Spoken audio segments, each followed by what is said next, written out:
You know who's got the hardest job tonight? Javier Bardem and his wife are both nominated. Now, if she loses, he can't win. He is praying that Will Smith wins. Like, please, Lord. Jada, I love you. G.I. Jane 2, can't wait to see it. All right?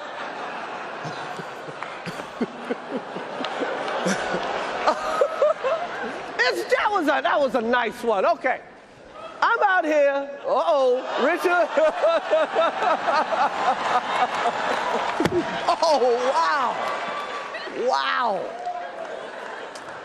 Will Smith just smacked the shit out of me. Keep my wife's name out your fucking mouth. Wow, dude.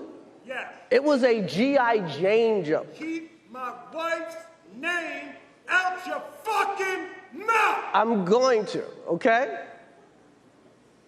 Okay. That was a greatest night in the history of television. Okay. Okay.